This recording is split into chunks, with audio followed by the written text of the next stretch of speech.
I was Start with chubbed. this. I was chubbed. Like one thing that Abby did mention is like when I was sitting down, like this was like protruding out. I mean, everybody deals with that. Unless you were like Shred City, everybody deals with that. It was protruding. Like I literally could see it. Now and there's no shame. Okay, there is absolutely no shame in when you're sitting down and your gut comes out. Happens absolute shame, man. That Happens is to everybody. shame. I am fat shaming all you guys. Like get rid of that gut, man. Gut shaming. Gut shaming.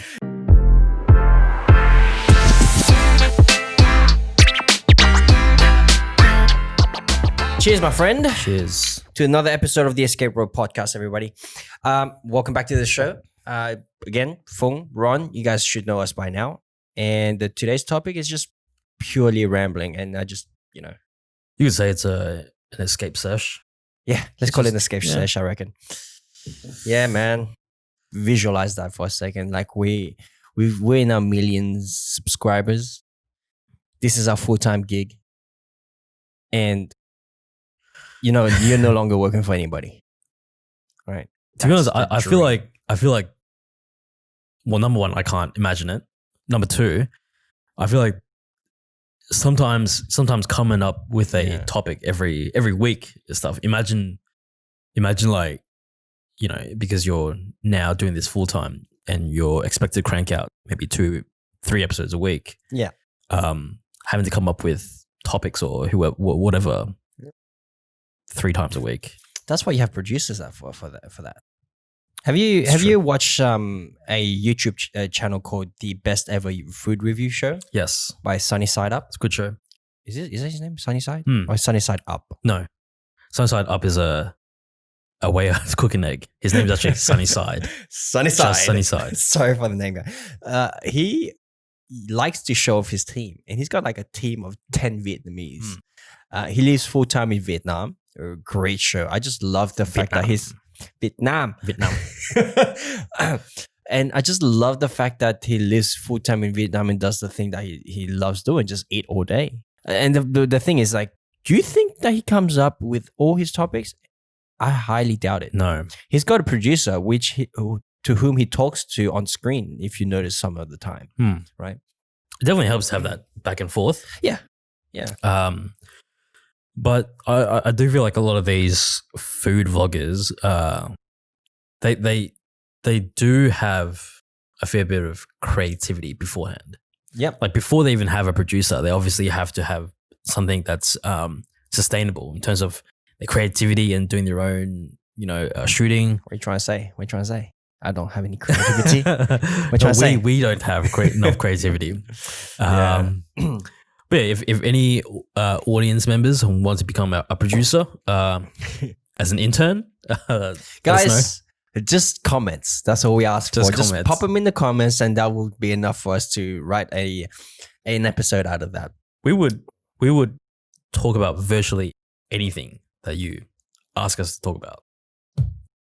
Virtually anything doesn't mean everything, but pretty much everything under the sun. Well, let us know, guys. I do want to know if anyone has started a show or a podcast or YouTube channel. How do you guys come up with your content, and how far in advance are you? How planned are you in advance? Are we talking weeks? Are we talking days? Are we talking hours? Let us know. I would love to know how you guys plan out your show. That'd be good to know. I've joined a gym. Yes, Joined a gym. finally, Not finally. a jiu-jitsu gym. Just a weight training gym. Get that 1%. Get that 1%, bro. So I need to. So I haven't been super strict. So I think last. Tell the people your routines. Tell your people Okay. what you've been up to. at So the here's my gym. routine. I don't have any. I just sort of show up and feel like I'm a bit sore in this region today, so I won't work that. I'll work the other side. That's so arbitrary, though. Yeah, but I do obviously. I have some weight training experience from back in the day when I used to. If I focus on something on this day, then the next day I'll be focusing on something that's completely opposite. What's So your goal? I think that's the most important part. Like when you start working out or starting any ventures in self-improvement, what is your goal? I just got to stop looking so thick. Like I am. That's a goal. That's a goal. Yeah. Well. It's very broad. Though. Yeah, I just feel like I'm like thick in all the wrong areas. Like in this region, in this region. I'll tell you what my goal was when I started work, when I made the decision to join F45. One is I want a better relationship with Abby. That was like one of the big things. And I feel that ever since we started F45, like our relationship has soared through the roof. Two is to look good. And I feel like I'm getting there, looking good, right? Yeah, I'm sure if people go back to say on episode 30 or when we first started this, I was chuffed. Like one thing that Abby did mention is like when I was sitting down, like this was like protruding out. I mean, everybody deals with that. Unless you were like Shred City, everybody deals with that. It was protruding. Like I literally could see it. Now there's no shame. Okay, there is absolutely no shame in when you're sitting down and your gut comes out. Absolute shame, man. That is shame. I am fat shaming all you guys. Like, get rid of that gut, man. Gut shaming. Gut shaming. Yeah. So, and third, I think one of the big things was not gassing out when I'm rolling at jiu-jitsu. Yeah, I'm sure. Like when you lose weight, your and stamina is a big thing when you do when you're rolling, when you do grappling. And but part of F45 is almost that stamina endurance training, right? It is. So I feel like it's more so. I mean, I wish they could put a bit more weights. So we only do like weights 2 times a week, but maybe it's because like I don't go on Saturdays as well. That's when they do like an hour session of like everything. But in saying that, I've also reached a personal goal of mine for the longest time. I'm talking years. I was never able to do a pull up properly from a dead hang. Now I can do 3. Damn, that's pretty good. That was the biggest thing for me when I started joining F45. Tomorrow morning, I'm gonna see if I can do 1. Do it. I want that recorded. I don't think I can, but you're disappointing the people. The people. The people. Yeah. The thing with F45 is that it's expensive. It works. It is. How much are you paying a week? I pay roughly about $10 every day. So about 70 a week almost? Yeah. Oh, so each session is basically $10 a day. Each session is about $10. So if you go, I mean, I only go like 5 days a week, so that's a bit more expensive. That's pretty good. That's pretty good. Is that weekends as well? No, I don't do Saturdays. Saturdays is usually my rest days ish, because I also do not only do I do F45 in the mornings on weekdays, I also do jiu-jitsu in the evening as well, and Sundays is also a jiu-jitsu day. So I'm basically working about 6 days a week. 6 days a week. Yeah, it's amazing. Like this is like the most I've worked out since ever. Since ever. Ever. I'm serious, since ever. And I feel great about it. Like when I wake up in the morning, I just want to go. Like straight away. What time do you wake up for your 6:30? So 6:30 start. We come home at around 8. I take Jay to school, come back at 9 o'clock. Take Jay to school? Jackie, my little brother. And then, I have my protein shake, my coffee, and I go out in my little garden. By the way, gardening is like surprisingly fulfilling. I think that's satisfying. Yeah. So that's one of the things I've got this particular routine that I go through every morning now. Need to see my plants. I have to see my plants. It's weird that how like it came full circle. Remember how I did the farm and everything? Yeah. Didn't do anything about it. Now I'm like have a little garden. Well, it's like a much smaller scale. There's less financial risk involved. Yeah. And you're just doing it for yourself rather than for money to live. But anyways, so 45 is good. I think I can start preaching to everybody about it. Look, it's for me. Don't. I feel like I'm gonna be one of those douchebags that's gonna ramble on about like how good they feel and shit. Next thing I know, you're gonna start talking to me about like veganism or something. That's the next step, man. That's the next step. Yeah. Look, I think weight for me is not an issue. Like in terms of like losing weight, it's not like a main priority. Because I'm still eating semi-dirty. Like I pick up anything, I'll just eat that. Yeah. I don't look at the food. I don't only eat vegetables kind of thing. So yeah, like we came to the conclusion, like Abby and I were like, food is food. Like we love food. We'll eat anything as long as we work out. And both of us were Yeah. working out twice a day anyway. So So how do you feel about the whole concept of, discipline equals freedom, right? yes, And food is part of that discipline. And if you can stay disciplined, say 6 days a week, and you get your cheat meal at the end of the week, do you feel like that's something that is a positive for you personally? well, having a cheat meal. Like following that sort of disciplined approach of 6 days a week of just clean eating, and then you get your little bit of freedom at the end. Well, see, why do you have to wait until the weekend to be able to eat properly or eat? Oh, whenever choose Yeah. your. It's day. more. I think it's more about portion control than anything. Like one thing that I started doing, or I've been doing since I started F45, is look at my calorie intake. Yeah. Right. I don't sit there and count it, but I know for a fact that my body shape, because they also give you like a scan when you do the challenge, so you kind of see how much you should be eating a day. And what I do is like my calorie intake a day, or loss, my natural loss of calories is about 1850 calories a day. Now add that with about 600 calories lost per workout, that gives me, part of my 24. math, 2400 of calories that I can play around with. And 24 calories is a lot of food. It's a lot of food that you can eat. As long as you're in deficit, I think that's called, right? Deficit, right? You should be okay. Right? Yeah. As long as I don't sit there and eat a whole pizza to myself and go to Hurricanes and get like a whole rack of ribs, which I will do like occasionally. Yeah. But it's all about portion control. Like I feel that as soon as I eat too much, my body's like, hey. And I just don't like it. I just hate it. And I just procrastinate and I just feel shit about myself. Yeah. So, yeah. But are you still fasting in the mornings or no? I've stopped fasting. I've stopped, that's another thing I stopped doing. I stopped cold showers. I mean, I like cold showers. Cold showers was good. I don't know why I just stopped. It's just like Lukewarm showers is, nah, man. I still like the occasional one, but yeah. So that's helpful. I like the little tracker that they give you at F45. Like after every workout, it shows you like what's your heart rate, like how much calories you burnt, and yeah. How do they track that? It's got like a heart band. Oh, they give it to you, Yeah, or like once you sign up, you pay for it. They'll give you one. Yeah, how it's much pretty is good. that? I don't know. Like I got it with my challenge, so I recommend it.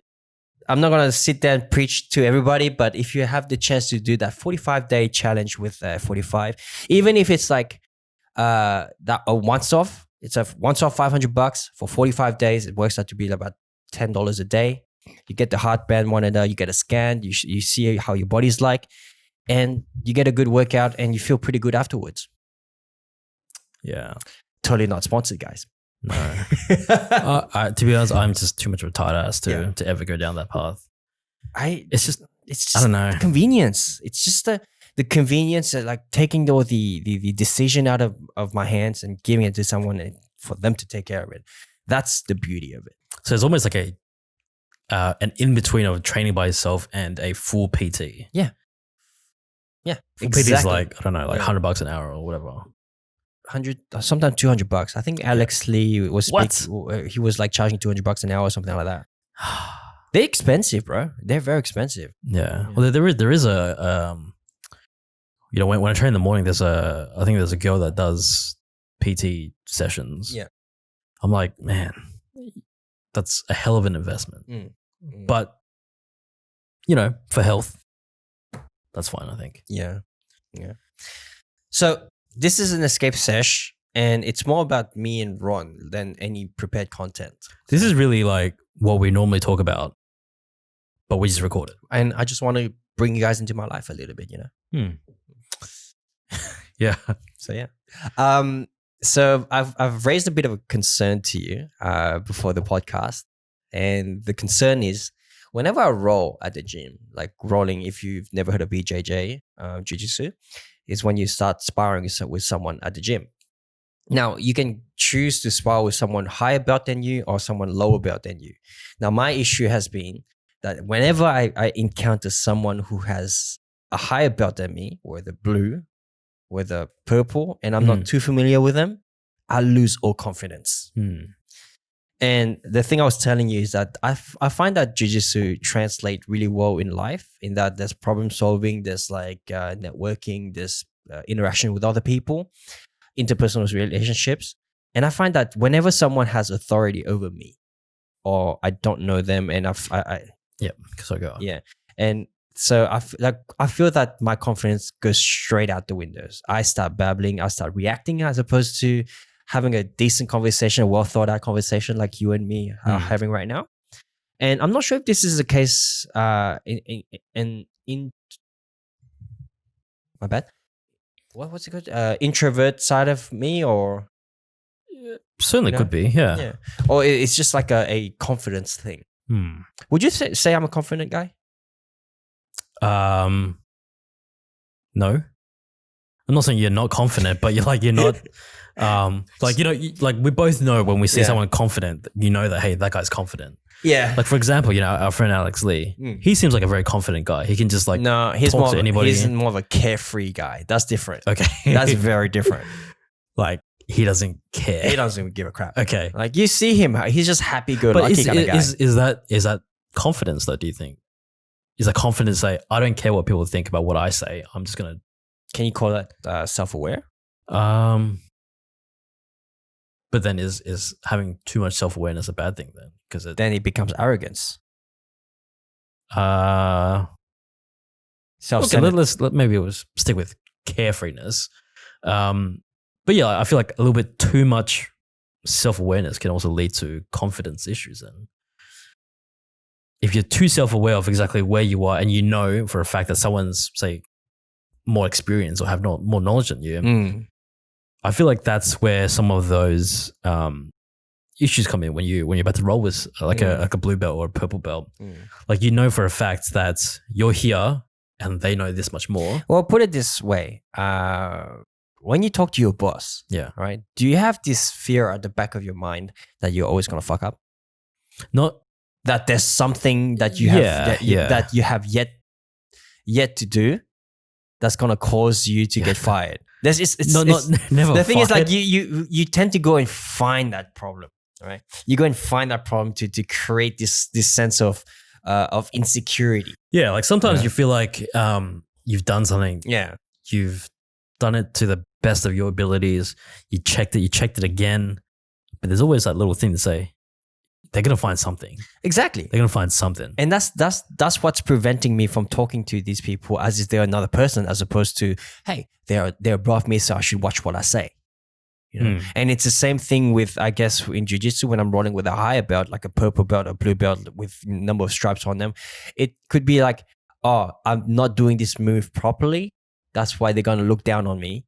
And, it feels like, as I said to you before, it feels like I'm robbing them of their time to train at jiu-jitsu. But then if you're doing something incorrectly, they've probably seen that a million times. They have. And 90% of the time, they'll be like, hey, you've done that properly. So I'm just going to show you how to do it. But it feels like I'm taking their time away still. And But they know what they're coming up against if they're going for up against a lower belt. Yeah, they know they're going to deal with inexperience or lack of technique in certain areas. So I think you can call this of more of the, I care of what other people think of me. That's why this confidence issue is arising. Don't you think? Yeah, I mean, so that does come back to that point you make about that. This other person who's more experienced, in a position of authority, that you feel like that they're gonna find something wrong in either your technique or something. That is that what's stopping you? That you're scared that they'll find something? Yes, I tentatively want to say yes. Can you repeat that one for me? I kind of didn't pick it up properly. So you attempt to move to. You run it through your head a few times, the opportunity there, you go for it, and you know that you've done it as well as you can, but also it didn't work because you either didn't do it 100% properly or the other person knows exactly what you're doing. Well, that's the thing. You're implying that I know what to do against this high belt. well, it's more like you know that there's an opportunity to do something, but because you know that they also I'm not even there, man. You don't even think that far I'm not ahead? even there. I'm just Wow. like, Okay. I'm just looking at that belt and I know I'm afraid for my life already. It's more like, you higher than me? Okay. All knowledge, gone. So it's always like survival mode right Survival away. mode straight away. But that's like I think no. I think this is called the imposter syndrome, right? But isn't what you're saying? Isn't that what every fresh white belt feels? The whole survival mode when they go against anybody with any sort of experience. Spazzy white belt. Yeah, spazzy white belt. Like I'm not saying you are, and I'm not saying that you don't already have some techniques under your belt. But it's almost like you're like lowering yourself to that level when you see like a purple belt or you see like a blue belt. I think that's what I'm doing unconsciously. Yeah. So how do you feel when you go up against someone, say, same belt? You don't think about that? I don't think about it. I feel like I know I'm going to dominate you. So let's go. That's exactly my thought. And I don't think that's very healthy either. Yeah. So, yeah. I can't really take that mindset to work. I know I'm going to dominate you. Why not? Yeah, I feel like it really has to be especially like when you're rolling with someone who is more experienced, or you're talking to someone who has a lot of experience in whatever field. You should look at it from a very collaborative sort of mindset where probably they won't get anything from you, but hey, you can get a lot from them. So at least there's some exchange of information. And if they tap you, and you're gonna ask them how you did that anyway. So By the way, Gracie Parramatta, guys, if you ever get the chance to want to try Gracie Parramatta, come to Gracie, talk to him, talk to me, or our friendly coach George or Jace. So I'm gonna put it out on the table here because we're about time now. Guys, do you have any sort of the same experience that I'm going through right now? Have you felt this confidence issue when you've encountered someone with high authority than you? What's your reaction? What's your internal speak? I'd love to know that. So hit me up in the comment, guys. And also, how do you deal with it? If you know how to deal with it, let us know. We would really love to know. We should probably check Reddit as well, hey? Yeah. Anyways, guys, as always, do you have anything else to add? Well, support. The best way to support us is just leaving a comment. What do you do on YouTube? You subscribe and you click the bell. Subscribe, hit that bell button, and also leave us a comment. I'm getting better at that. I'm getting better at that. I swear. I'm telling you, we should do a pre-recorded thing so it looks perfect every time. No, but it's very natural. I like this. So Facebook, Instagram, either at The Escape Rope or at Escape Rope. Just leave us a comment there. And there's also Patreon.